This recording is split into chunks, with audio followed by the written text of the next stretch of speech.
कई बार प्रॉब्लम ऐसे आ जाते हैं कि चेक करके बताइए कि ये दो इवेंट नोर E2 को आपने एक को पकड़ा स्क्वायर कर दिया, म्यूचुअली एक्सक्लूसिव हैं या नहीं। तो दो इवेंट वाकई हैं तो P1 Q1 की संभावना को एक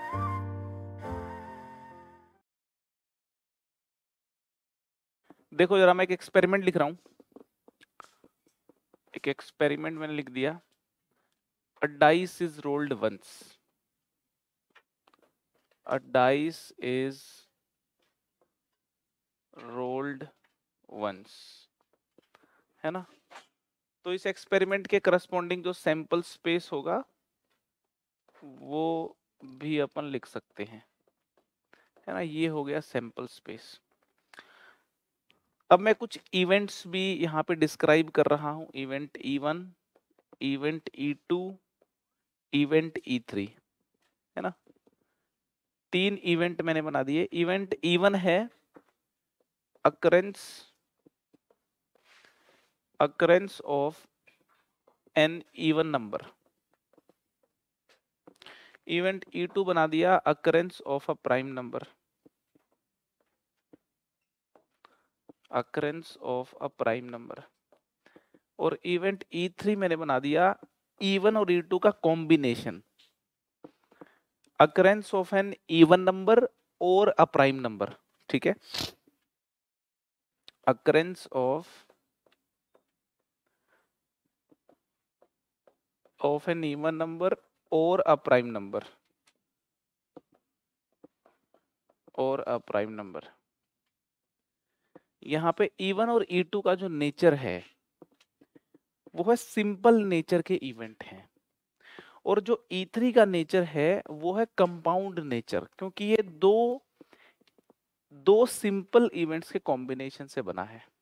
अगर कोई इवेंट दो या दो से ज्यादा सिंपल इवेंट्स के कॉम्बिनेशन से बना हो उसको बोलते हैं कंपाउंड इवेंट। ठीक है, तो अपन यहाँ पे ये सीखने का प्रयास कर रहे हैं कि सिंपल इवेंट्स क्या होते हैं और कंपाउंड इवेंट्स क्या होते हैं, है ना।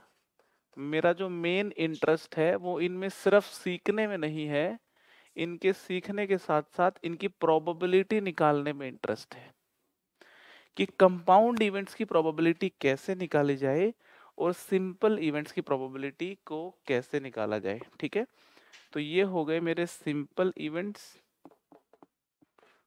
सिंपल इवेंट्स, और ये मेरा है compound, compound event. Compound event वो इवेंट होता है जो दो या दो से ज्यादा सिंपल इवेंट्स के कॉम्बिनेशन से बना हो। An event which is made up of two or more simple events।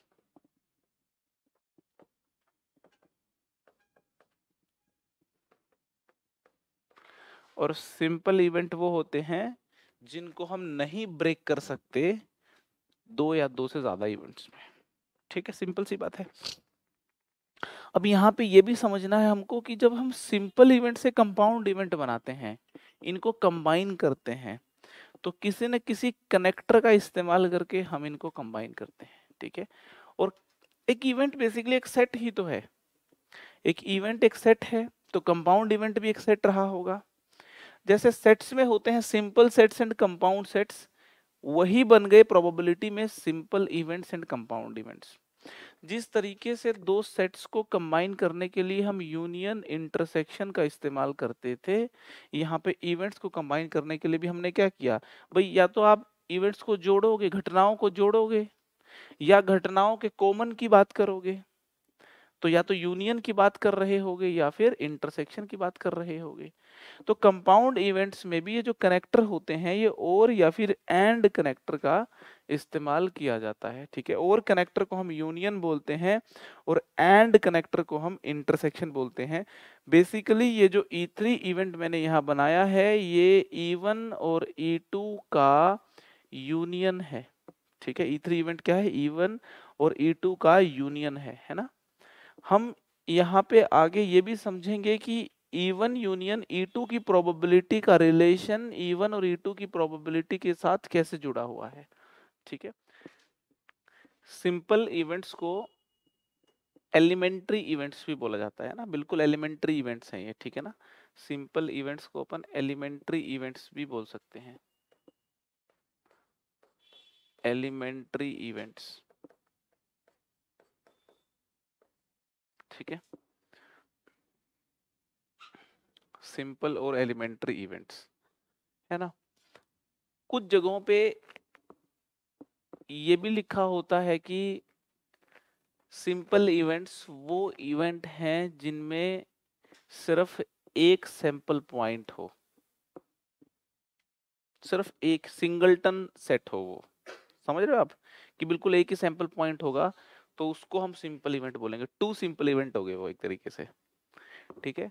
मगर हम इनको भी सिंपल इवेंट की कैटेगरी में रख सकते हैं, है ना। कोई ऐसी हार्डकोर डेफिनेशन नहीं है। कुछ जगहों पे लिखा है कि हाँ, जो इवेंट फर्दर ना ब्रेक किए जा सके उनको सिंपल इवेंट बोलते हैं।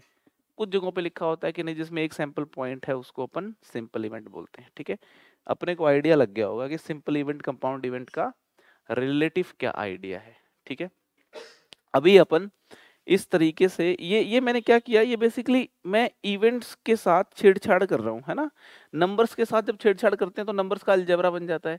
जब आप इवेंट्स के साथ प्लस माइनस करना चालू करते हो तो इवेंट्स के अलजेब्रा को आप एक तरीके से डील कर रहे हो। ठीक है, तो अब हम देख रहे हैं अलजेब्रा ऑफ इवेंट्स। ठीक है ना, मैं डिफरेंट डिफरेंट कंपाउंड इवेंट्स को डील करूंगा आगे अलजेब्रा ऑफ इवेंट्स में। ठीक है, तो अलजेब्रा ऑफ इवेंट्स का मीनिंग क्या है कि भाई आप इवेंट्स को प्लस कीजिए, माइनस कीजिए, छेड़छाड़ कीजिए, उनके साथ इवेंट्स के साथ खेल कीजिए आप। तो सबसे पहले तो कॉम्प्लीमेंट्री ऑफ इवेंट देख लेते हैं अपन। कॉम्प्लीमेंट्री इवेंट, कॉम्प्लीमेंट्री इवेंट अपने को कॉम्प्लीमेंट्री सेट की याद दिलाएगा। अगर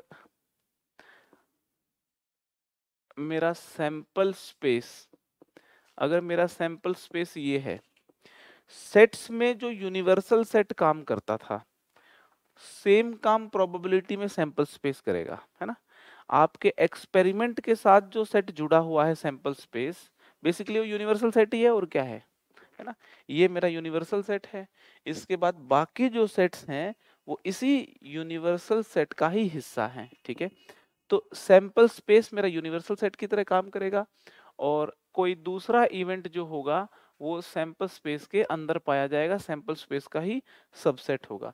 अगर ये मेरा इवेंट ई है तो इवेंट ई के बाहर ये वाला जो पोर्शन, ये वाला जो पोर्शन है, ये जो बच गया, इस पोर्शन को बोलेंगे कॉम्प्लीमेंट्री इवेंट ई, है ना। Complementary of complement of event E. ठीक है, तो ये जो बाहर वाला जो पोर्शन है इसको आप नोट ई भी बोल सकते हो, है ना। इसको आप नोट ई बोल लीजिए। आप इसको ऐसे करके रिप्रेजेंट कर दो, नोट ई को यूं भी लिख दो। आप इसको ई के ऊपर सी लगा दीजिए। इसके अलावा आप ई के ऊपर डैश लगा दीजिए। आप ई के ऊपर ऐसे डंडा लगा दीजिए यूं करके। ये जो सारे नोटेशंस हैं, ये सारे नोटेशंस शो करते हैं कॉम्प्लीमेंट ऑफ ई को, complement of event E, complement of event E को दर्शाने के लिए इन सिंबल्स का इस्तेमाल किया जाता है ना। और कॉम्प्लीमेंट ऑफ इवेंट ई जो है वो बेसिकली हो गया सैंपल स्पेस में से इवेंट ई को माइनस कर देना, है ना। तो प्रोबेबिलिटी भी हमने देखी थी कि प्रोबेबिलिटी भी ई कॉम्प्लीमेंट की अगर आप देखोगे तो सैंपल स्पेस एक श्योर इवेंट है, इसकी प्रोबेबिलिटी 1 होती है, 1 minus probability of event E. तो probability of E complement is simply 1 minus probability of E. इसी बात को यूं भी लिख सकते हैं कि event E plus event E complement, है ना, इनकी प्रोबेबिलिटी जो है उनका जोड़ हमेशा 1 आएगा। ठीक है, होना और ना होने को जोड़ दिया जाए, होना और ना होने को जोड़ दिया जाए तो 1 प्रोबेबिलिटी अपनी आ जाती है। सिंबल्स को अपन केयरफुली नोट करेंगे, ठीक है। यहाँ से ये भी सीखने को मिलता है कि एक सेट को अगर हम वेन डायग्राम में विजुअलाइज कर सकते हैं तो प्रोबेबिलिटी की प्रॉब्लम को भी हम वेन डायग्राम में विजुअलाइज कर सकते हैं, है ना। एक प्रोबेबिलिटी की प्रॉब्लम को सेट की भाषा में लिखा जा सकता है और सेट को वेन डायग्राम में लिखा जा सकता है, तो प्रोबेबिलिटी की प्रॉब्लम को भी वेन डायग्राम से रिलेट किया जा सकता है। ठीक है, ये बात तो क्लियर हो गई अपनी, ठीक है ना। ये हमने बना दिया हमारे सैंपल स्पेस, हमारे इवेंट के करस्पॉन्डिंग जो वेन डायग्राम बन रहा है वो वेन डायग्राम बना दिया। वेन आइलर डायग्राम भी बोल देते हैं और वेन डायग्राम भी बोल देते हैं। सिंपली हमने इसको कह दिया वेन डायग्राम, ठीक है। तो कॉम्प्लीमेंट्री इवेंट अपना एकदम क्लियर है ना। जो भी स्टैंडर्ड कंपाउंड इवेंट्स हैं उनकी चर्चा करेंगे अपन। नेक्स्ट है इवेंट ए एंड बी, है ना, या event E1 and E2, event E1 and E2। तो इवेंट E1 एंड E2 का क्या मीनिंग है जी? E1 एंड E2 का मीनिंग है E1 और E2 का इंटरसेक्शन, है ना। E1 और E2 का इंटरसेक्शन। अगर ये मेरा सैंपल स्पेस S है, ये मेरा इवेंट E1 है, ये मेरा इवेंट E2 है ना। तो इनका ये जो इंटरसेक्शन वाला पोर्शन है, कॉमन पोर्शन है, इस कॉमन पोर्शन को बोलेंगे E1 एंड E2, ठीक है जी। E1 एंड E2 को ऐसा भी लिख देते हैं E1 E2 बस। अगर कोई E1 E2 ऐसे लिख दे, बीच में एक डॉट लगा दे तो भी ठीक है, ना लगाए तो भी ठीक है। कोई ऐसे लिख दे तो इसका मीनिंग ऐसे नहीं निकालना कि E1 E2 मल्टीप्लाई कर रखे हैं। इसका मीनिंग ऐसे निकालना है कि E1 E2 के कॉमन पोर्शन की बात की हुई है, E1 एंड E2, ठीक है। तो यूं लिख दे, यूं लिख दे, यूं लिख दे, या फिर कोई यूं लिख they both E1 and E2, both E1 and E2, कोई ऐसा लिख दे, है ना। तो सबका मीनिंग यहाँ पे एक ही निकलेगा। क्लियर है ना। ये वाला जो पोर्शन है ये कंबाइंड पोर्शन है, ये हो गया E1 एंड E2, ठीक है। चलो बढ़िया। अब हम बात कर लेते हैं E1 और E2 की। नंबर 3 पे इवेंट E1 और E2।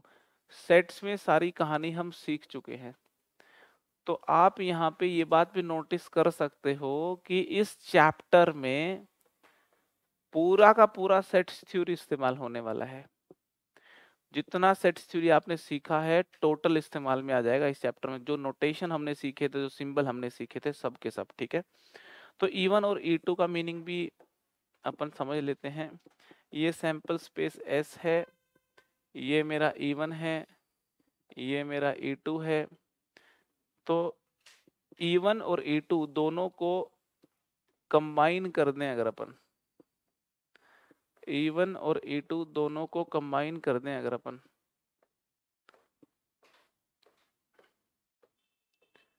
E1 और E2 दोनों को कंबाइन कर दें, तो ये जो पोर्शन हो गया ये हो गया E1 और E2। तो E1 और E2 is basically E1 union E2 is basically either E1 or E2, either E1 और E2। इसको यूं भी लिख देते हैं एटलीस्ट वन ऑफ E1 और E2। किसी भी प्रकार से लिख दिया जाए बात एक ही है। इसको ऐसा भी लिख देते हैं E1 प्लस E2, ठीक है। कोई भी नोटेशन इस्तेमाल किया गया हो मीनिंग एक ही निकलेगा, ये कंबाइंड पोर्शन, ठीक है जी। सो नेक्स्ट है event E1 but not E2, event E1 but not E2, E1 होगा मगर E2 नहीं होगा जी, E1 होगा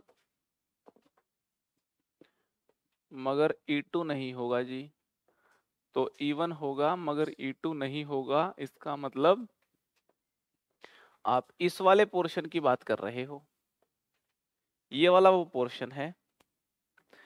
E1 एक ये शब्द है बट, पूरी प्रोबेबिलिटी या सेट्स में किसी को भी एंड शब्द इस्तेमाल नहीं करता, एंड शब्द परेशान नहीं करता होगा और भी परेशान नहीं करेगा, मगर बट शब्द परेशान करेगा।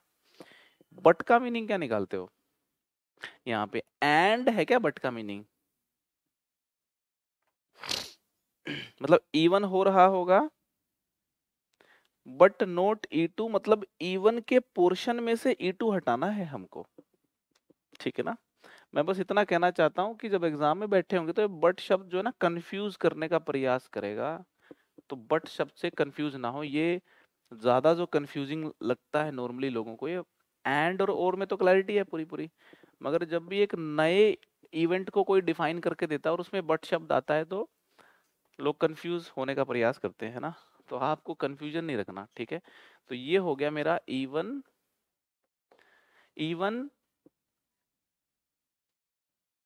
Intersection E2 complement. सहमत हो इस बात से? E1 intersection E2 complement. तो कुल मिलाकर के ये जो E1 बट नोट E2 है ना, इसके कहने का मतलब ये था कि E1 नोट E2 बोले तो E2 कॉम्प्लीमेंट का इंटरसेक्शन।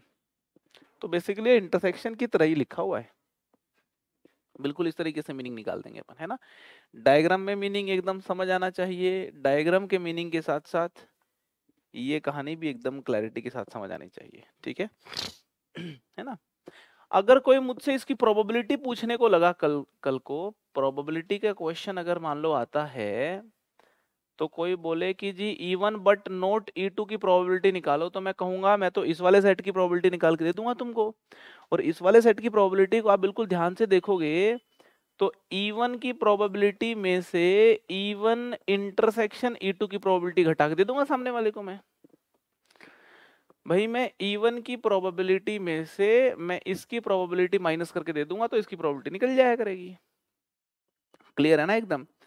और इस कहानी का मैं रट्टा बिल्कुल भी नहीं मारूंगा, है ना, क्योंकि मुझे अगर मालूम है ये वाला सेट की प्रोबेबिलिटी पूछी है तो मैं रटने की जरूरत ही नहीं है ना।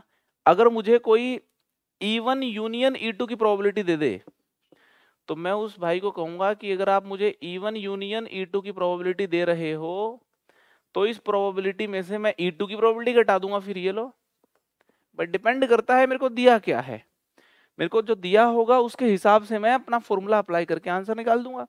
भाई अगर कोई मेरे को इस पूरे कंबाइंड पोर्शन की प्रोबेबिलिटी देगा E1 इंटरसेक्शन E2 की, तो उसमें से मैं E2 की घटा दूंगा तो फिर से ये आ जाएगा E1 इंटरसेक्शन नॉट E2, ठीक है। समझ आ रही है? तो मैं तो ये बाई चांस याद रह जाते हैं मगर याद रखने का प्रयास कभी नहीं करता। क्यों नहीं करता? क्योंकि मैं देखता हूँ डेटा क्या दिया है, पूछा क्या है, रिलेट कैसे किया जा सकता है, और हो जाता है क्वेश्चन, ठीक है ना, है ना। चलो जी, ये एकदम कहानी क्लियर है।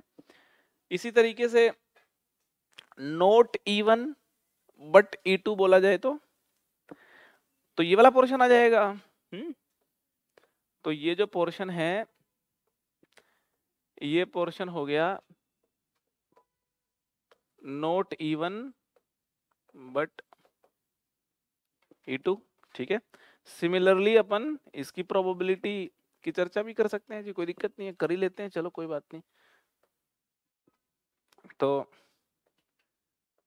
E1 का कॉम्प्लीमेंट इंटरसेक्शन E2, कोई अगर इसकी प्रोबेबिलिटी हमसे पूछेगा तो हम बोल देंगे probability of E2 minus probability of E1 intersection E2, या फिर हम बोल देंगे probability of E1 union E2 minus probability of E1। इस तरीके से कर सकते हैं कमेंट अपन, कोई दिक्कत नहीं है, ठीक है। चलो जी, ये वाली कहानी एकदम क्लियर हो गई अपने को, है ना। देख लें ध्यान से। अगर कोई हमको बोलता है नाइदर E1 नोर E2, इसका मीनिंग क्या समझोगे भाई? अगर कोई बोले हमको नाइदर E1 नोर E2, नाइदर E1 नोर E2, ना ही मुझको E1 चाहिए ना ही मुझको E2 चाहिए, तो पहले तो वेन डायग्राम बना लेते हैं। ये मेरा E1 है जी, ये मेरा E2 है। E1 E2 कुछ भी नहीं चाहिए, तो या फिर बाहर वाले पोर्शन की बात कर रहे हो इसका मतलब आप, है ना। इसका मतलब ये जो पोर्शन है, ये वो पोर्शन है जिसको आप नाइदर E1 नोर E2 बोल रहे हो, ठीक है। तो आप अंग्रेजी में बोल रहे हो नाइदर E1 नोर E2। इसको थोड़ा मैथमेटिक्स की भाषा में लिख दिया जाए तो ज्यादा मजा आएगा। नाइदर E1 नोर E2 को अगर मैं सेट लैंग्वेज में लिखूं तो मैं बोलूंगा E1 और E2 का यूनियन लेके इसका कॉम्प्लीमेंट कर दीजिए आप, ठीक है।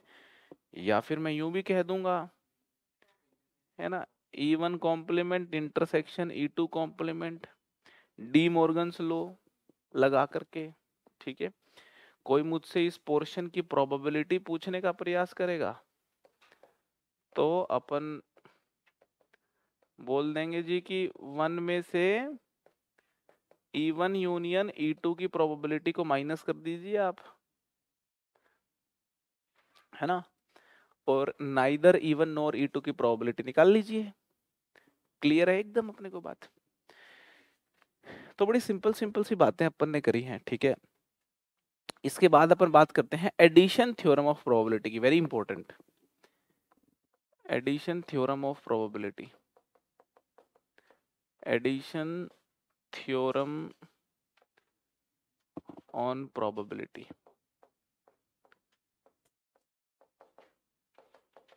एडिशन थ्योरम क्या चीज है? एडिशन थ्योरम का ये कहना है कि दो सेट्स को ऐड कर रखा हो तो उसकी प्रोबेबिलिटी कैसे निकाली जाए। ये मेरा सैंपल स्पेस है और मैं दो सेट ले रहा हूं यहाँ पे E1 और E2। तो एडिशन थ्योरम ऑफ प्रोबेबिलिटी हमसे जानना चाहती है कि probability of E1 plus E2 क्या होगी। Probability of E1 plus E2 मतलब ये जो पोर्शन है, ये वाला जो कंबाइंड पोर्शन है, इस कंबाइंड पोर्शन की प्रोबेबिलिटी हमसे पूछी जा रही है। इस कंबाइंड पोर्शन की प्रोबेबिलिटी, इसको probability of E1 plus E2 बोल दीजिए, या फिर प्रोबेबिलिटी ऑफ E1 और E2 बोल दीजिए, या फिर probability of E1 union E2 बोल दीजिए। मतलब हमसे probability of E1 union E2 की प्रोबेबिलिटी पूछी जा रही है ना। तो probability of E1 union E2 निकालना मेरा टास्क है। मेरे को सेट्स में एडिशन थ्योरम आती है। सेट्स की एडिशन थ्योरम ये कहती है कि number of elements in E1 union E2 is equal to number of element in E1 plus number of element in E2 minus number of element in E1 intersection E2, है ना। Left hand side right hand side के बराबर है, तो दोनों तरफ मैं divide कर रहा हूं, दोनों तरफ मैं एक खास किस्म की क्वांटिटी से डिवाइड कर रहा हूं, मैं NS से डिवाइड कर रहा हूं। जब मैं दोनों तरफ NS से डिवाइड कर देता हूं, दोनों तरफ मैंने डिवाइड कर दिया NS से, तो जब NS से डिवाइड कर दिया तो ये जो लेफ्ट साइड की क्वांटिटी है favourable outcome upon total outcome बन गए, तो ये प्रोबेबिलिटी बन गई E1 यूनियन E2 की, और यहाँ प्रोबेबिलिटी E1 की बन गई, फिर प्रोबेबिलिटी E2 की बन गई, और फिर प्रोबेबिलिटी बन गई E1 इंटरसेक्शन E2 की। सहमत हो तो बताओ। तो जो सेट्स का बिहेवियर है, प्रोबेबिलिटी भी सेट्स में ही तो अप्लाई हो रही है। तो प्रोबेबिलिटी का बिहेवियर और सेट्स का बिहेवियर देखिए साइड बाय साइड चल रहा है। तो यहाँ पे ये जो थ्योरम बनी है, ये दो सेट्स को ऐड करने के लिए काम आती है। तो एडिशन थ्योरम बन गई फॉर टू सेट्स। जिस तरीके से सेट्स में तीन सेट या तीन से ज्यादा सेट्स की थ्योरम होती है, उसी प्रकार से प्रोबेबिलिटी में भी जो तीन सेट वाली थ्योरम है, उसी से प्रोबेबिलिटी की addition theorem for three sets develop की जा सकती है। कैसे आएगी? अगर मैं कहूंगा आपको कि probability of E1 union E2 union E3 निकाली जाए, तो वो निकलेगी probability of E1 plus probability of E2 plus probability of E3 minus probability of E1 intersection E2 minus probability of E2 E3 minus probability of E3 intersection E1 plus probability of E1 intersection E2 intersection E3, है ना। ये वाली जो theorem है ये sets में आई थी, probability में आ चुकी है, और ये थ्योरम पीएनसी में भी आई थी, अगर याद हो तो आपको। पीएनसी में मैंने इसी थ्योरम को इंक्लूजन एक्सक्लूजन प्रिंसिपल का नाम दिया था, है ना। तो प्रोबेबिलिटी में भी जहां इंक्लूजन एक्सक्लूजन टाइप के कुछ क्वेश्चन आ रहे होंगे, या फिर सेट्स के एडिशन टाइप के क्वेश्चंस आ रहे होंगे, वहां मुझे लगता है इस थ्योरम का इस्तेमाल किया जाएगा। अगर मैं इस थ्योरम को जनरलाइज करना चाहूं, एन सेट्स पे लगाना चाहूं, अगर मैं इसको एन सेट्स पे लगाना चाहूं, तो मेरे को लगता है एन सेट्स पे भी लगाया जा सकता है। तो सबसे पहले क्या करना पड़ेगा, एक एक सेट की प्रोबेबिलिटी को जोड़ना पड़ेगा, है ना। सिग्मा PEI, एक एक सेट की प्रोबेबिलिटी को जोड़ दिया मैंने, ठीक है, ठीक है। उसके बाद फिर क्या करना पड़ेगा, या फिर इसको सिंपली ऐसा लिख सकते हैं अपन, है ना, सिग्मा PE1 लिख दिया ना, तो इसका मतलब हो गया PE1 टाइप की जितनी भी चीजें हैं उनका जोड़, ठीक है। माइनस क्या करना पड़ेगा, सिग्मा PE1 इंटरसेक्शन E2, फिर प्लस चलेगा sigma PE1 intersection E2 intersection E3, और प्लस के बाद फिर माइनस चलेगा, और ये कहानी चलती रहेगी, है ना, ये कहानी चलती रहेगी। एंड में आएगा, एंड में एक टर्म आएगी जिसमें लिखा होगा probability of E1 intersection E2 intersection E3 and so on up to n। अब वो एंड वाली टर्म के आगे माइनस आएगा कि प्लस आएगा, वो डिसाइड करेगा -1 की पावर n। n डिसाइड करेगा कि n -1 डिसाइड करेगा। n -1 कर दो या n +1 कर दो, एक ही बात है ना, n -1। क्योंकि n जब इवन आ रहा है तो -1 आएगा। देखो इवन 2 आ गया तो -1 अपने आप दे देगा ये, ठीक है जी, क्लियर है। तो ये मैंने जनरलाइज कर दिया यहाँ पे एडिशन थ्योरम ऑफ प्रोबेबिलिटी को for any number of sets, for example n sets, ठीक है जी। यहाँ पे यूनियन आएगा, हाँ यहाँ पे यूनियन आएगा, ये यहाँ पे यूनियन आएगा, ऐड कर रहे हैं ना अपन, E1 union E2 union E3 and so on, add कर रहे हैं अपन, ठीक है। हाँ तो ये एडिशन थ्योरम बन गई फॉर n सेट्स, ठीक है, जनरलाइज हो गया फॉर्मूला। अपन इक्वली लाइकली इवेंट्स जानते हैं ना, इक्वली लाइकली इवेंट्स क्या होते हैं? इक्वली लाइकली इवेंट्स जिनकी प्रोबेबिलिटी इक्वल हो, है ना। तो अगर अपन वेन डायग्राम में इक्वली लाइकली इवेंट्स बनाएंगे तो उनके अंदर नंबर ऑफ एलिमेंट्स बराबर मिलेंगे। सहमत हो इस बात से आप? तो डायग्राम ऐसे बनेगा या इंटरसेक्ट भी कर सकता है? इंटरसेक्ट भी कर सकता है, कोई दिक्कत नहीं है।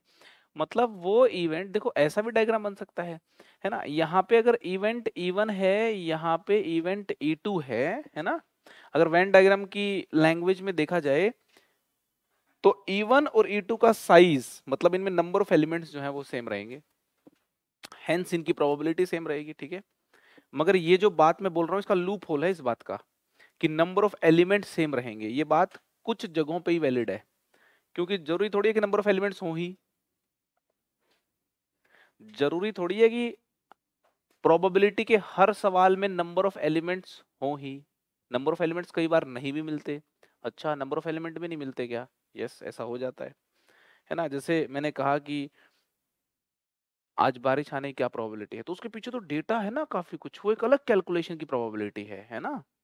और आपने वो सीखा होगा ना, क्वांटम नंबर से पढ़ते हो तो इलेक्ट्रॉन की प्रोबेबिलिटी, श्रोडिंगर इक्वेशन को सोल्व करके नहीं लास्ट में एटॉमिक स्ट्रक्चर के सिखाते हैं आपको। तो जब एटॉमिक स्ट्रक्चर में वो जो इलेक्ट्रॉन की प्रोबेबिलिटी निकालते तो एनी बाय एन एस करके निकालते हो कि number of element present, favourable outcome और टोटल आउटकम, ऐसे तो प्रोबेबिलिटी निकलती नहीं है। तो इलेक्ट्रॉन क्लाउड के होने की प्रोबेबिलिटी जब आप निकालते हो वहां पे, तो मान लो 2 इलेक्ट्रॉन की प्रोबेबिलिटी बराबर आ गई, है ना। तो इसका ये मतलब थोड़ी है कि उनमें वेन डायग्राम बनाएंगे तो नंबर ऑफ एलिमेंट्स बराबर मिलेंगे, ऐसा कुछ तो नहीं हो रहा ना वहां पे।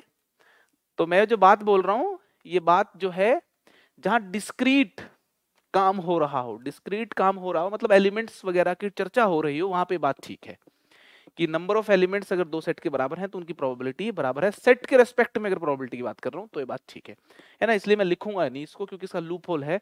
मैं डायरेक्टली ये लिख दूंगा कि भाई probability of E1 equal to probability of E2 मिल जाए, है ना। गणित की भाषा में बात करें, या फिर probability of E1 complement, E1 के ना होने और E2 के ना होने की प्रोबेबिलिटी बराबर मिल जाए। दोनों में से कुछ भी अगर आपको दिख जाता है कहीं पे, तो आप एकदम बोल सकते हो कि हाँ, E1 and E2 are equally likely.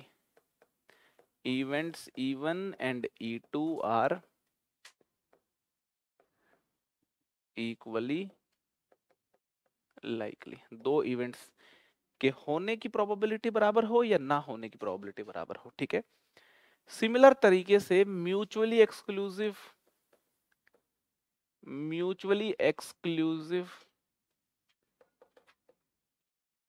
Events को वेन डायग्राम में ड्रॉ करते हैं। ये देखिए सैंपल स्पेस अपना, अगर मैं कहूं इवेंट E1 और E2 म्यूचुअली एक्सक्लूसिव हैं, तो सेट्स E1 और सेट E2 को डिसजॉइंट होना पड़ेगा, है ना। डिसजॉइंट सेट होना पड़ेगा, ये इंटरफेयर नहीं कर सकते ये आपस में, ठीक है। मतलब यहाँ पे E1 और E2 का इंटरसेक्शन जो है, इसको नल सेट होना पड़ेगा। Probability of E1 intersection E2 को 0 होना पड़ेगा। Probability of E1 union E2 की बात करें तो वो PE1 प्लस PE2 के बराबर मिल जानी चाहिए, क्योंकि माइनस P इंटरसेक्शन E2 तो 0 है।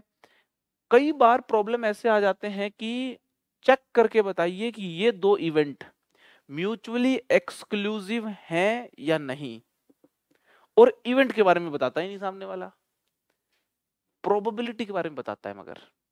तो दो इवेंट्स की आपस में प्रोबेबिलिटी दे रखी हो तो ये चेक कर लो कि ये क्वांटिटी अगर इस क्वांटिटी के बराबर दे रखी है तो म्यूचुअली एक्सक्लूसिव है, या फिर ये देख लो कि ये क्वांटिटी 0 दे रखी है, या फिर ये देख लो कि ये चीज नल सेट है। इन तीनों में से कुछ ना कुछ से आपका सवाल हो जाएगा सॉल्व, ठीक है। तो यहाँ पे if E1 and E2 are mutually exclusive हैं, देन ये काम भी हो रहा होगा, ये भी हो रहा होगा, और ये भी हो रहा होगा। इन तीनों में से किसी स्टेटमेंट से आपका क्वेश्चन हो जाएगा सॉल्व, ठीक है। अगर दो से ज्यादा इवेंट्स हों, इवेंट्स आपके दो से ज्यादा हैं, अच्छा ये बिल्कुल डायरेक्ट क्वेश्चन करने के काम आती है सारी स्टेटमेंट्स, तो इनको एकदम डब्बे में बंद कर लेंगे अपन, ठीक है ना। अगर दो से ज्यादा इवेंट्स हैं, अरे दो से ज्यादा इवेंट्स हैं, मान लो यहां जैसे डायग्राम बना दिया मैंने, ये है इवेंट E1, ये है इवेंट E2, और ये है इवेंट E3। इसके दूसरी तरफ मैंने एक और डायग्राम बना दिया। ये है इवेंट E1, ये है इवेंट E2, ये है इवेंट E3। ठीक है, मैं आपसे जानना चाहता हूं कि मुझे बताएं E1, E2, E3 इस केस में म्यूचुअली एक्सक्लूसिव हैं क्या? दो म्यूचुअली एक्सक्लूसिव इवेंट की बात अब खत्म हो गई, अब तीन म्यूचुअली एक्सक्लूसिव इवेंट की बात करना चाहता हूं मैं। कंबाइंडली बात करना चाहता हूं कि E1, E2, E3 इस केस में म्यूचुअली एक्सक्लूसिव हैं कि नहीं, और इस केस में म्यूचुअली एक्सक्लूसिव हैं कि नहीं। और एक थर्ड केस भी ले लेता हूं आप, ताकि अच्छे से सोच पाओ, है ना। जो नॉर्मली वेन डायग्राम तीन इवेंट का आप बनाते हो, ये वाला केस ले लेता हूं। E1, E2, E3 इन तीनों का यहां पे इंटरसेक्शन है, ये बात ऑब्जर्व कर लीजिएगा। तीनों ही केसेस में हमें आंसर इस बात पे देना है कि E1, E2, E3 mutually exclusive होंगे या नहीं होंगे। क्या टिप्पणी है आप लोगों की? पहले में तो होंगे, पहले में तो कोई टेंशन ही नहीं है, तो पहले में तो लिख देंगे। ये वाला जो केस है इसमें लिख देंगे events E1, E2, E3 are mutually exclusive. ठीक है जी, म्यूचुअल एक्सक्लूसिव हो गए। दूसरे वाले में क्या सीन है? असली गेम दूसरे वाले और तीसरे वाले में है। एक शब्द होता है पेयर वाइज म्यूचुअल एक्सक्लूसिव, एक शब्द को और इंट्रोड्यूस कर रहे हैं अपन। म्यूचुअली एक्सक्लूसिव तब बोला जाएगा जब पेयर वाइज म्यूचुअल एक्सक्लूसिव तो होने ही चाहिए, नहीं तो इस शब्द की गरिमा को ठेस पहुंच जाएगी। वही शब्द है म्यूचुअल एक्सक्लूसिव, मतलब म्यूचुअली एक दूसरे को एक्सक्लूड करते हो। तो सबसे पहले तो कहा कि इवेंट्स E1, E2, E3 को म्यूचुअली एक्सक्लूसिव होना है, तो सबसे पहले उनको पेयर वाइज म्यूचुअल एक्सक्लूसिव तो होना ही चाहिए। यहां पे तो देख के लग रहा है कि म्यूचुअल एक्सक्लूसिव नहीं है, यहां देख के क्लियर लग रहा है और यहां देख के क्लियर लग रहा है नहीं है। असली गेम तो इस वाले केस का ही था, है ना। तो इसको मैं सीधा लिख देता हूं कि इवेंट्स, अच्छा यहां पे देखोगे ना, यहां पे इस वाले केस में तो E1, E2 और E3 का इंटरसेक्शन जो था वो वो नल सेट था। मगर यहां पे देखेंगे तो E1, E2, E3 का जो इंटरसेक्शन है ये नल सेट नहीं है, है ना। तो इस बेस पे आपने बोल दिया, मान लो 1 मिनट के लिए, E3 are not mutually exclusive. ठीक है जी, है ना। खेल सारा यहाँ पे हो रहा है।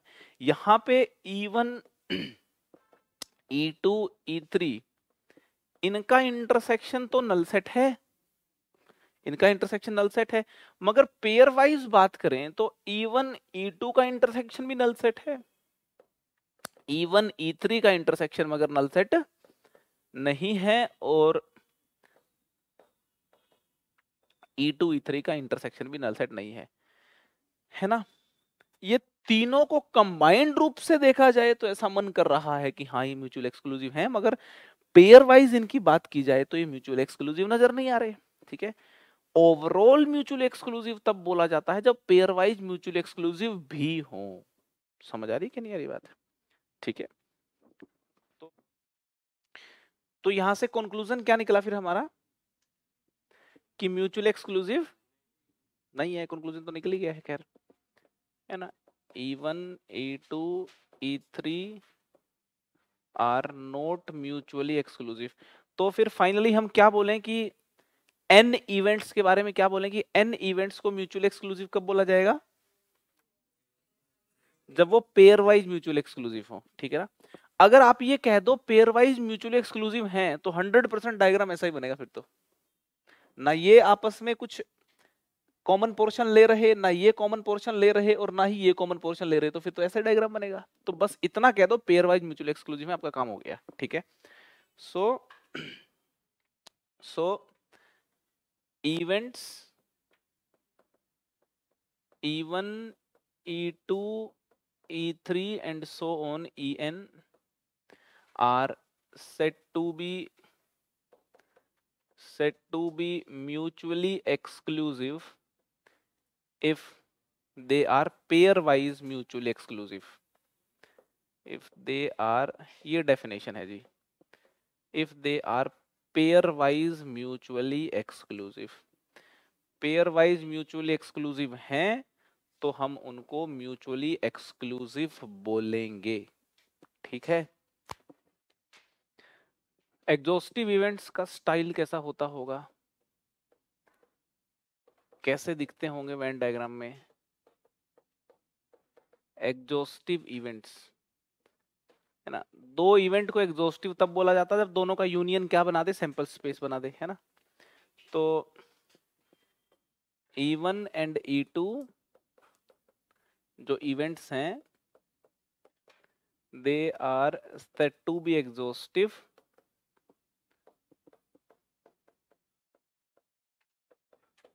if E1 union E2 equal to sample space बन जाए। E1 union E2 sample space बन गया तो probability of E1 union E2 मेरी 1 हो जाएगी। तो एग्जॉस्टिव इवेंट को चेक मारने का तरीका ये है कि E1 union E2 sample space बन जाए या फिर E1 यूनियन E2 की प्रोबेबिलिटी मेरी 1 मिल जाए, ठीक है।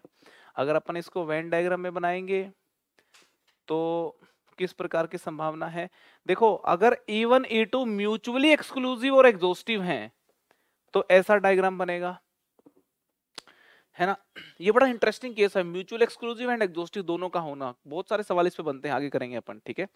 और अगर E1 E2 म्यूचुअली एक्सक्लूसिव और एग्जॉस्टिव नहीं है, सिर्फ एग्जॉस्टिव हैं, तो फिर कुछ ऐसा डायग्राम बन जाएगा। मान लो ये कुछ E1 हो गया इधर वाला, और भाई फिर ये देखो कुछ इधर वाला E2 हो गया, ठीक है। तो यहाँ इस केस में E1 और E2 को देखिए एग्जॉस्टिव ये हैं, है ना। E1 E2 एग्जॉस्टिव तो हैं क्योंकि E1 यूनियन E2 से पूरा सैंपल स्पेस मेरा बन रहा है।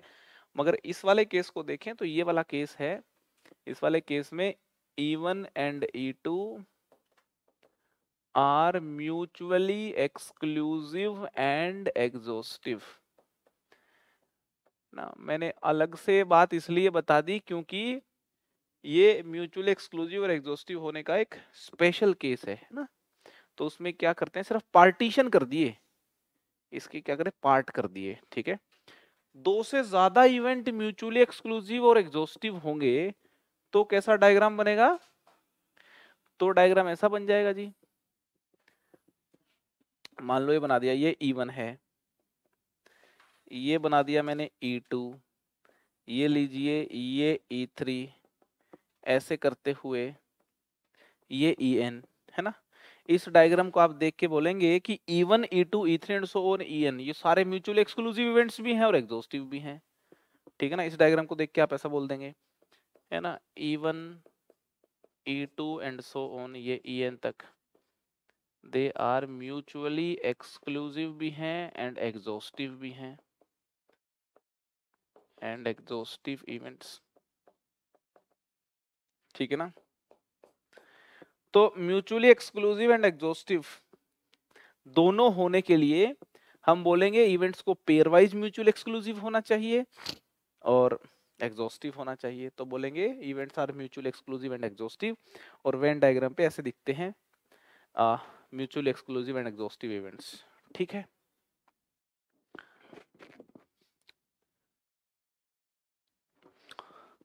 तो क्वेश्चन है, card is drawn randomly from a well shuffled pack of 52 cards, है ना। 52 कार्ड्स अपने पास हैं, अपने को एक कार्ड जो है वो निकालना है, ठीक है जी।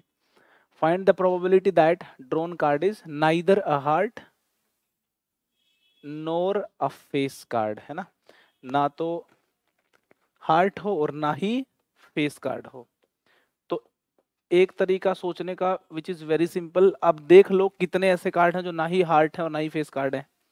हार्ट कितने टोटल 13, और फेस कार्ड कितने हैं, हार्ट हैं 13, फेस कार्ड कितने हैं,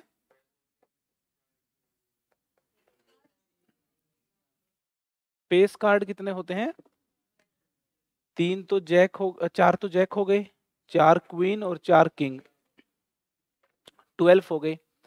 इन 12 में से हार्ट में कितने हैं फेस कार्ड? 3 3 इसमें है, तो टोटल करोगे तो 10 + 12 22। आप समझ रहे हो? तो हार्ट यूनियन फेस कार्ड का नंबर देखोगे ना आप, अगर आप नंबर देखोगे ना, इसका सीधा ही निकाल दिया अपन ने, तो नंबर टोटल कितना है? 13 + 12 और 3 कॉमन यहां पे भी गिन लिए, यहां पे भी गिन लिए, है ना? तो ये हो गया आपका 22, है ना? तो प्रोबेबिलिटी निकालनी है अपने को, है ना? Neither a heart nor a face card की, तो हार्ट कॉम्प्लीमेंट, हार्ट भी नहीं होना चाहिए, ऑल्सो फेस कार्ड भी नहीं होना चाहिए, फेस कार्ड का कॉम्प्लीमेंट। और ये कितनी हो जाएगी? ये 1 - 22 अपॉन, मतलब ये हो जाएगी 1 - प्रोबेबिलिटी ऑफ, लिख दूं एक बार, हार्ट यूनियन फेस कार्ड। ये अपन ने सीख ली थी ना ये वाली बात तो। हाँ, तो 1 - इसकी प्रोबेबिलिटी देखेंगे तो 22 अपॉन 52, 1 - 22 अपॉन 52, ठीक है, 30 अपॉन 52 हो गया, 30 अपॉन 52, 15/26, ठीक है ना? यहाँ पे देखो अपन ने सीधी ये वैल्यू निकाल दी, ठीक है ना? कुछ लोग इसको यूं भी सोच सकते हैं कि जी नहीं, हम तो अच्छे बच्चे हैं, हम तो ऐसे निकालेंगे, probability of heart union face card is equal to probability of heart plus probability of face card, है ना? मैंने ये नंबर काउंट कर लिया, आप ये प्रोबेबिलिटी काउंट कर सकते हो, है ना? बात एक है ना? 13/52 प्लस 12/52 माइनस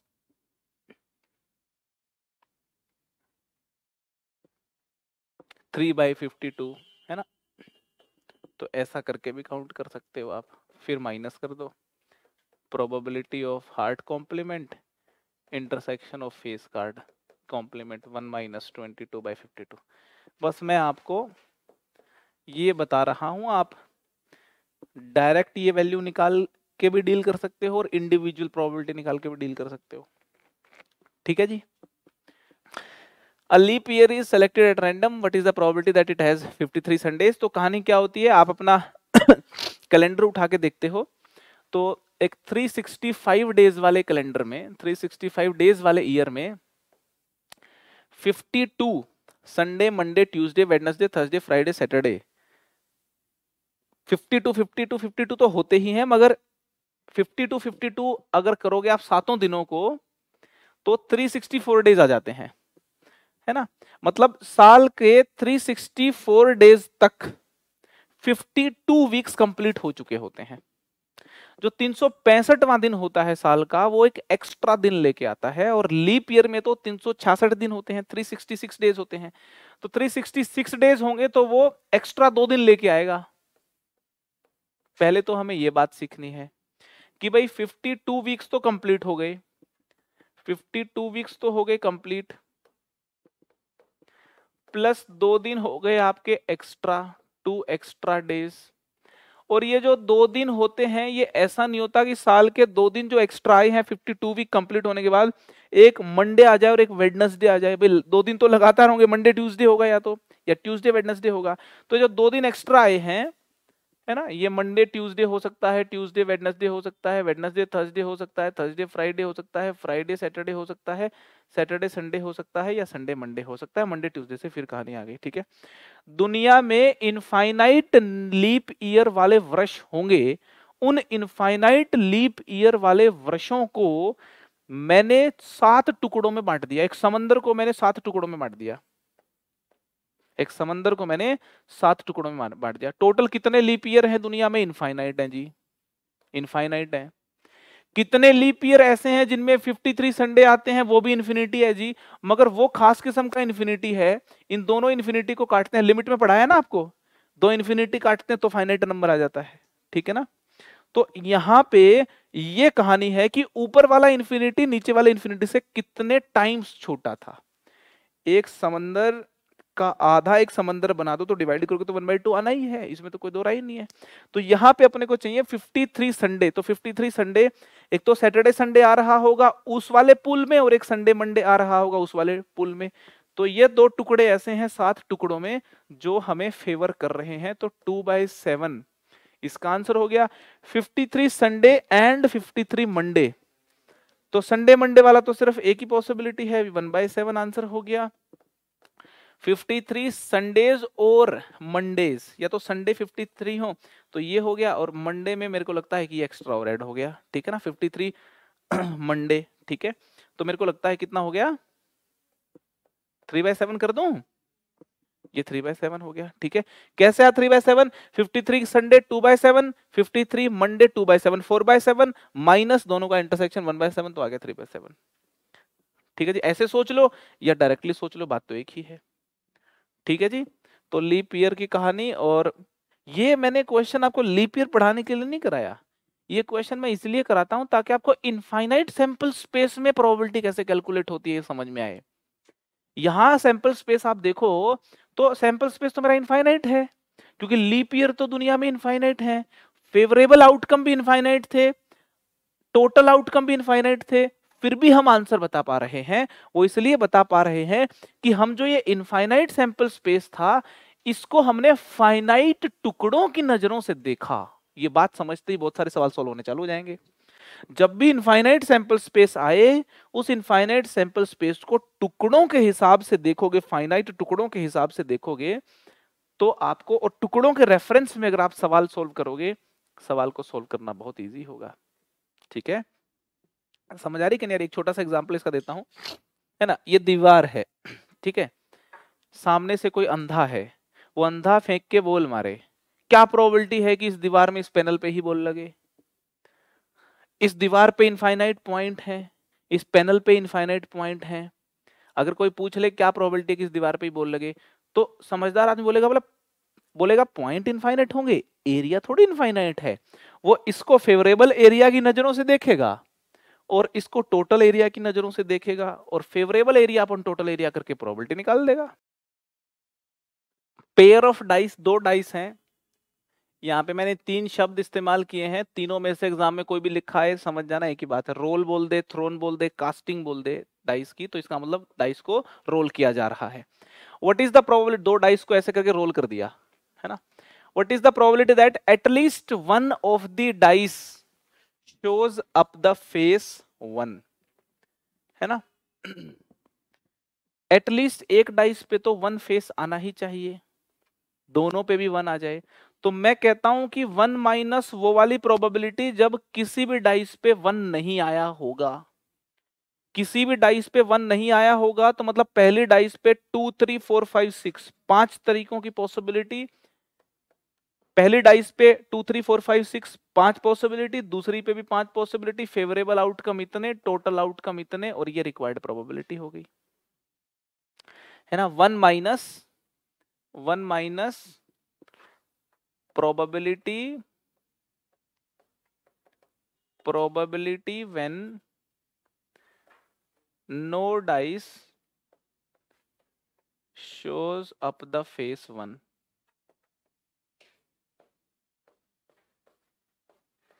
ठीक है। तो ये हो गई हमारी required probability.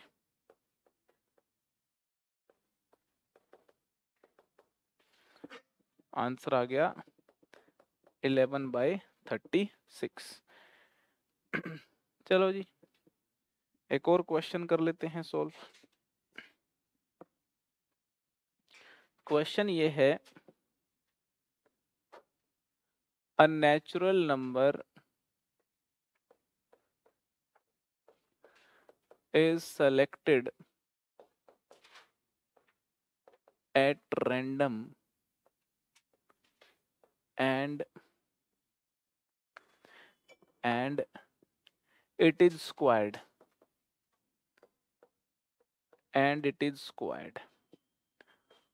what is the probability that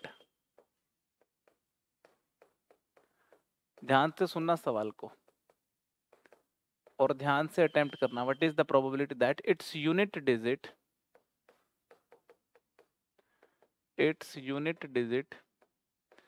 will be 6? What is the probability that किसका यूनिट डिजिट जो है वो 6 हो? दुनिया में जितने भी नेचुरल नंबर्स हैं वो ऐसे हवा में आपके सामने हैं, आपने एक को पकड़ा, स्क्वायर कर दिया, क्या प्रोबेबिलिटी है कि उसका यूनिट डिजिट 6 आ जाए? ये सवाल है। कुछ तो प्रोबेबिलिटी होगी ही। तो जो नेचुरल नंबर्स होंगे उनको स्क्वायर करके जो यूनिट डिजिट 6 आएगा वो नेचुरल नंबर्स के यूनिट डिजिट पे डिपेंड करेगा। तो जो नेचुरल नंबर्स दुनिया में होते हैं उनके जो यूनिट डिजिट्स होते हैं ऑफ ऑल नेचुरल नंबर्स, तो यूनिट डिजिट तो या तो 0 मिलेगा या 1 मिलेगा या 2 मिलेगा या 3 मिलेगा, 4 मिलेगा, 5 मिलेगा, 6 मिलेगा, 7 मिलेगा, 8 मिलेगा और 9 मिलेगा। और दुनिया में 0 लास्ट में आए, 1 लास्ट में आए, वो नंबर बराबर बराबर मात्रा में है। जितने नेचुरल नंबर के एंड में 0 आता है, क्या उतने ही नेचुरल नंबर के एंड में 1 आता है क्या? हाँ, उतने ही 2 में, क्योंकि इनफाइनाइट टुकड़े हैं। 11 वाली लाइन है तो भाई लास्ट में 1 है तो भाई फिर 2 भी आता है, 3 भी आता है, 4 भी आता है ना। इनको स्क्वायर करेंगे तो इसका स्क्वायर करके 0 ही आएगा, इसका स्क्वायर करके 1 ही आएगा, 2 का स्क्वायर यहाँ पे 4, 3 का स्क्वायर आखिरी में 9 आएगा, 4 का स्क्वायर 6 है ना। 16 का यूनिट डिजिट देखना अपने को तो 5, 9, 4 और 1 है ना। तो 6 जो है वो 2 केसेस में आ रहा है आउट ऑफ 10 केसेस, तो 2/10 हो गया, मतलब 1/5। ठीक है, तो ये यहाँ पे हो गए यूनिट डिजिट आफ्टर स्क्वायरिंग। ठीक है, तो प्रोबेबिलिटी आ गई। ये मैंने तुमको स्टेप बाय स्टेप करा दिया बस सवाल। ये सवाल थोड़ा और अच्छा हो जाता अगर मैं डायरेक्टली आपको ये वाला क्वेश्चन दे देता तो, है ना। यहाँ पे क्वेश्चन है what is the chance that 4th power of N integer में नेगेटिव वाले भी कह रहा है, पॉजिटिव वाले भी कह रहा है। ठीक है, 4th पावर एक इंटीजर की 6 से एंड कर जाए, इसकी क्या प्रोबेबिलिटी है ना। मैं कह रहा हूं कि यार स्क्वायर तो मैंने कर ही दिया है ना, इनका फिर से स्क्वायर कर दो। जब ये जो स्क्वायर्स हैं इनका फिर से स्क्वायर करोगे तो 0 का स्क्वायर लास्ट में 0 देगा, 1 का 1 देगा, ये 6 देगा, ये 1 देगा, ये 6 देगा, ये 5 देगा, ये 6 देगा, ये 1 देगा, ये 6 देगा, ये 1 देगा, तो 1 2 3 4/10 आंसर आ जाएगा, है ना। समझ रहे हो ना, है ना। जितने भी दुनिया में इंटीजर्स हैं, है ना, अब नेगेटिव वाले हैं इसी तरीके से, फिर पॉजिटिव वाले इसी तरीके से नेगेटिव वालों का भी आंसर आ रहा होगा, है ना। एंड में तो मतलब एंड वाले डिजिट को देखना अपने को तो। ठीक है, तो फेवर कर रहे हैं 1 2 3 4 समंदर आपको फेवर कर रहे हैं 10 समंदरों में से, है ना। तो 4 समंदर फेवर कर रहे हैं 10 समंदर में से, तो प्रोबेबिलिटी निकल गई आपकी 4/10, बोले तो 2/5। ठीक है, if k is chosen at random from the interval, k को इस इंटरवल में से पिक करना है अपने को जी। ठीक है, और प्रोबेबिलिटी बतानी है कि ये क्वाड्रेटिक इक्वेशन है मेरे पास, इस क्वाड्रेटिक के रियल रूट्स हों। अच्छा जी, तो फेवरेबल के देखते हैं अपने कौन कौन से हैं। तो इसके रियल रूट हैं तो d > 0 होना चाहिए, तो b² - 4a × c, है ना। ये कहानी > 0 होनी चाहिए, k² - k -2 > 0 का मतलब है k - 2 k + 1 > 0। और यहां से अगर अपन k को देखेंगे तो ये -1 ये 2, है ना। तो k -1 से या तो छोटा हो, जो अपने को लेना नहीं है क्योंकि k मेरा उस इंटरवल से लेना है, या फिर 2 से लेकर के बड़ा हो, तो 2 से बड़ा सिर्फ 5 तक ही अपने को लेना है, क्योंकि है ना। अब देखो यहाँ पे इस इंटरवल में कितने k हैं, इनफाइनाइट k हैं। फेवर कितने k कर रहे हैं, इनफाइनाइट कर रहे हैं, तो इन्फिनिटी बाय इन्फिनिटी बन रहा है। मगर अपने को ये k एक लेंथ पे मिल रहे हैं, लेंथ को पकड़ना है। तो इस इंटरवल की जो लेंथ है वो 3 है और इस इंटरवल की लेंथ क्या है, 5 है। तो यहाँ पे अपने को फेवरेबल लेंथ देखी मैंने, फेवरेबल लेंथ मेरी 3 थी। टोटल जो लेंथ है, टोटल लेंथ मेरी 5 थी, तो रिक्वायर्ड प्रोबेबिलिटी जो होगी मेरी वो हो जाएगी 3/5। ठीक है है ना। मैं बार बार आपको बताने का प्रयास कर रहा हूं कि देखिए इनफाइनाइट सैंपल स्पेस के जो सवाल हैं उसमें आपको उस इन्फिनिटी से लिंक करने वाली उस प्रॉब्लम के हिसाब से एक फाइनाइट बात पकड़नी है। यहाँ पे वो बात लेंथ में नजर आ रही है। लेंथ बोले तो लेंथ ऑफ इंटरवल, है ना। फेवरेबल लेंथ किसकी, फेवरेबल लेंथ, ये जो लेंथ शब्द मैं इस्तेमाल कर रहा हूँ ये लेंथ ऑफ इंटरवल की बात कर रहा हूँ मैं, फेवरेबल लेंथ ऑफ इंटरवल। ठीक है, the chance of an event happening is square of the chance of an of second event. मान लो एक इवेंट E1 है, E1 की प्रोबेबिलिटी मैंने ले ली सपोज P, और एक E2 इवेंट है उसकी प्रोबेबिलिटी Q ले लेते हैं अपन। ठीक है, ये हमने अज्यूम कर लिया। ठीक है जी, ये अपन ने अज्यूम कर लिया कि जी E1 की प्रोबेबिलिटी P ले लो, E2 की प्रोबेबिलिटी Q ले लो, है ना। अब chance of an event happening है ना, पहले इवेंट का जो चांस है this is the square of the chance of the second event, तो P Q स्क्वायर के बराबर है। ये बात अपने को समझ आ गई। ठीक है जी, एक और बात दे रखी है, odds against the first are the cube of odds against the second. तो ओड्स अगेंस्ट निकालने हैं। अच्छा जी, तो देखो E1 के होने की प्रोबेबिलिटी मालूम है, तो ना होने की भी मालूम है। होने और ना होने की प्रोबेबिलिटीज को अगर डिवाइड कर दें अपन, तो फेवरेबल अपॉन नॉन फेवरेबल कोई तो डिवाइड किया है, सैंपल स्पेस NS तो कैंसिल हो गया होगा, है ना। तो ये हो गया ओड्स अगेंस्ट द फर्स्ट की बात कराइए, ओड्स फेवर में है फर्स्ट के, तो अगेंस्ट में पूछोगे तो 1 - P/1 कर देता हूं मैं। ये हो गया ओड्स अगेंस्ट द फर्स्ट, है ना। These are the cube of odds against the second. ये हो गया 1 - Q/Q।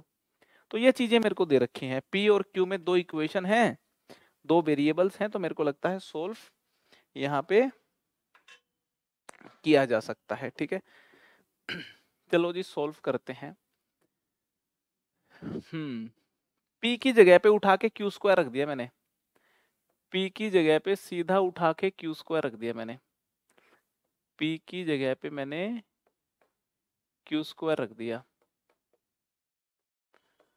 P की जगह पे मैंने रख दिया Q स्क्वायर। ठीक है ना, ये वाला P जो है ना Q स्क्वायर था, तो P की जगह Q स्क्वायर रख दिया, तो 1 - Q इंटू 1 + Q हो गया ऊपर तो, और ये यहाँ पे देखिए कैंसिल हो गया जी, तो यहाँ पे सिर्फ एक ही Q बचा, है ना। कैंसिल कर देते हैं, चलो यहाँ कर देंगे, एज ऑफ नाउ लिख देते हैं। अच्छा, ऊपर लिख दिया 1 - Q इंटू 1 - Q का स्क्वायर, तो ये ब्रैकेट कैंसिल कर दी, है ना। वैसे तो मैंने ही सिखाया आपको, ब्रैकेट ऐसे कैंसिल नहीं करते कभी भी, आंसर मिस हो जाते हैं। तो एक आंसर मिस होने की संभावना है Q = 1।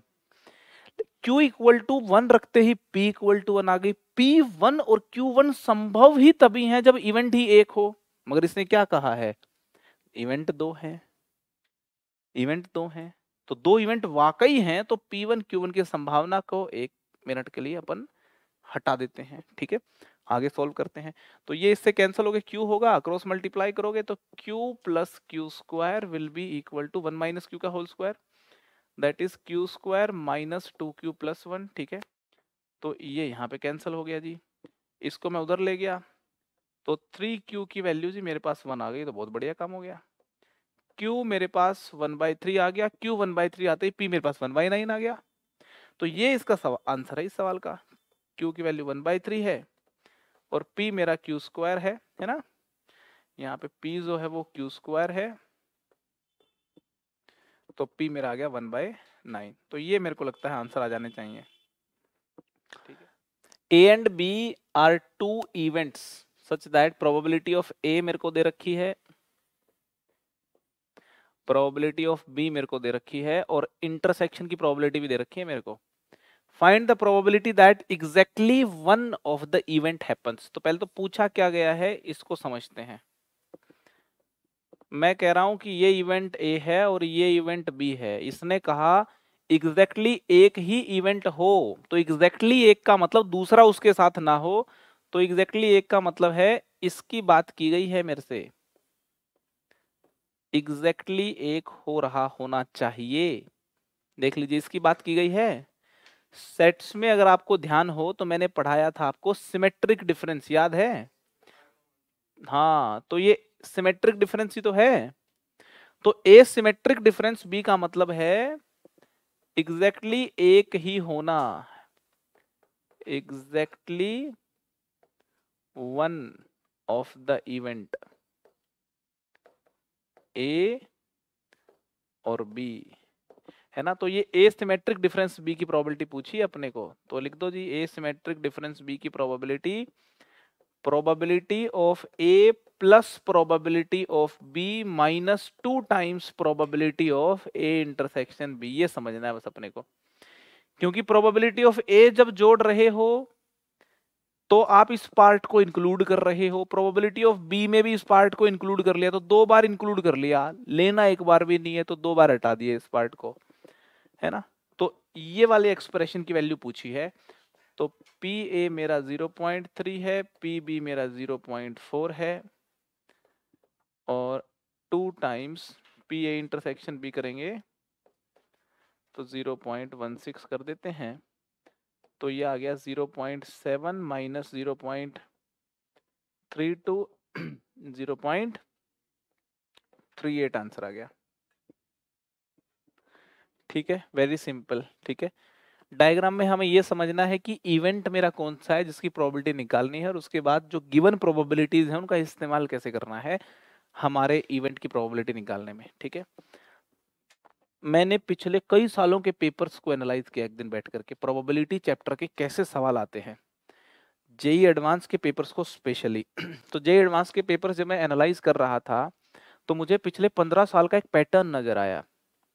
वो पैटर्न क्या था कि 3 सवाल मिनिमम आ रहे हैं, और जो 3 सवाल आ रहे हैं उनमें से जो एक सवाल है वो एक सवाल जो मैंने अभी तक पढ़ाया है उस पर बेस्ड आ रहा है। एक सवाल अभी तक जो पढ़ाया है उस पर बेस्ड आ रहा है, और अभी तक जो पढ़ाया है उसमें भी ज्यादा जो चांसेस हो रहे हैं वो ये न्यूमेरिकल बेस्ड प्रॉब्लम के हैं, जिनमें ऐसे इवेंट्स की प्रोबेबिलिटी दे रखी होगी, इवेंट डायग्राम से समझना होगा किस इवेंट की प्रोबेबिलिटी निकालनी है और फॉर्मूला लगा के सवाल करना। एक आ रहा है मैथमेटिकल अलजेब्राइक किस्म का सवाल, अभी तक जो पढ़ाया, या फिर मैथमेटिकल अलजेब्राइक किस्म का सवाल नहीं आ रहा होगा तो अभी तक जो हमने सीखा उस बेस पे क्वेश्चन हो रहा होगा। ठीक है, जो दूसरा क्वेश्चन जो आ रहा है वो आज जो हम इसके बाद अभी पढ़ने वाले हैं उसमें से आ रहा है, जो अभी एक हमारे सफर की शुरुआत होगी।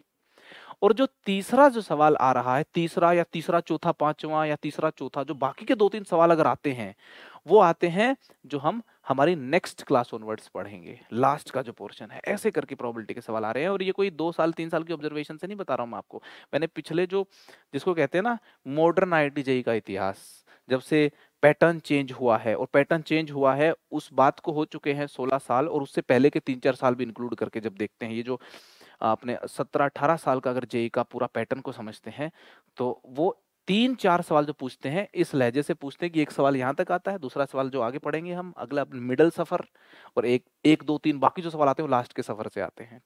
समझ में आ रही है? तो ऐसे प्रोबेबिलिटी क्वेश्चन जेईई एडवांस में आते हैं। जेईई मेंस में प्रोबेबिलिटी के एक मिनिमम आता है। वैसे 2 सवालों का इतिहास रहा है कि 2 सवाल तो पूछते हैं, उन 2 सवालों में भी नॉर्मली एक सवाल अभी तक जो पढ़ा है उनमें से आने की संभावना रहती है, और अभी के बाद जो पढ़ेंगे उसमें से एक सवाल आएगा। ऐसा कुछ जेईई मेंस में देखने को मिलता है। तो मुझे लगता है आपको एक आइडिया लग गया होगा कि हमने अभी तक के सफर में जो प्रोबेबिलिटी सीखी है इसका एक एक सवाल अपन सोल्व करने की हालत में आ चुके हैं।